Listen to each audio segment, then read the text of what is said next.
Magandang araw mga grade 9. We have our learning task number 1 on page 17. Use the laws of a rational exponent to simplify. So number 1 is n to the 4th raised to the 3 halves. So this one is exponent and exponent, that is multiplication only. So 4 is over 1. So our n is 4 times 3 is 12. And then 1 times 2 is 2. So 12 divided by 2 is 6. So we have n to the 6 for number 1. Number 2, we have 3 times 1 here is 3, and then we have b and b, we add exponent, this 1 half plus 3 halves, same denominator of 2, so we just add 1 plus 3 is 4, denominator of 2, and our final answer here is 3b. 4 divided by 2 is 2. So we have 3b squared. Number 3 is also easy. We just multiply exponent and the other exponent. So we have a here. 1 times 1 is 1. 2 times 3 is 6. And number 4. We have 12 raised to the 3/4. And this one is 4 and 1/4. Okay. Yung 12, hatiin natin.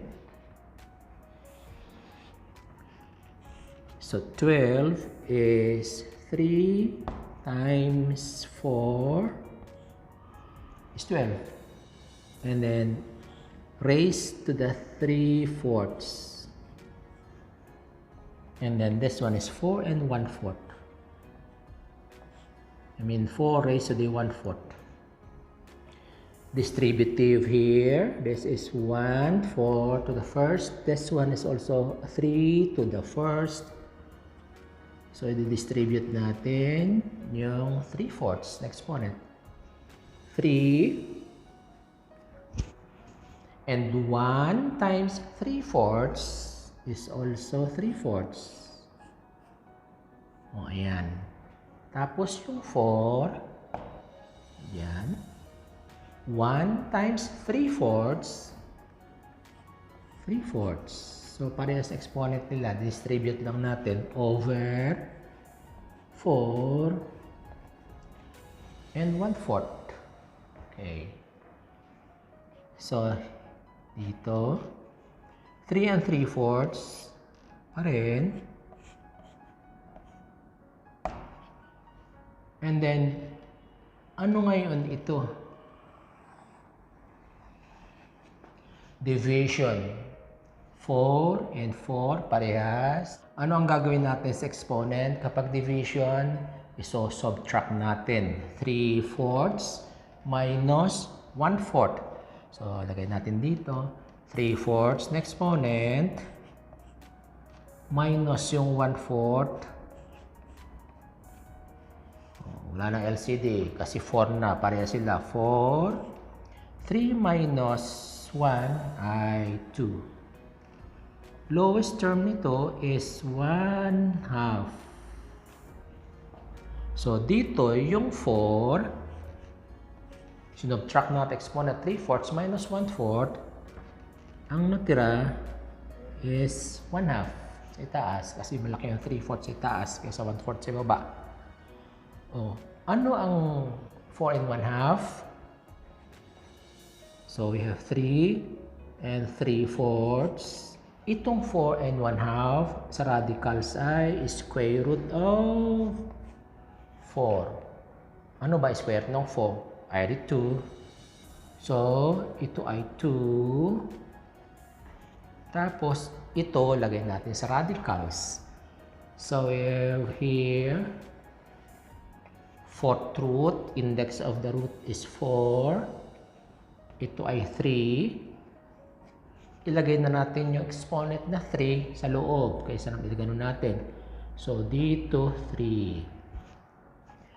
And then last is, meron tayong 2. Fourth root pa rin ito.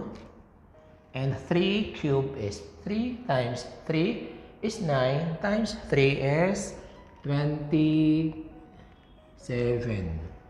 Ito na ating simplified form. Okay, number 5. Number 5, A, 3 times 12, or 3 times 1 over 12, 3 times 1 is 3, 1 times 12 is 12. Alright, sabihin naman tayo. 4 times 1 is 4 over 12. Simplify natin. 3 over 12, A is 1 over 12 over 3 is 4. 1/4. And B is equal to 1/3.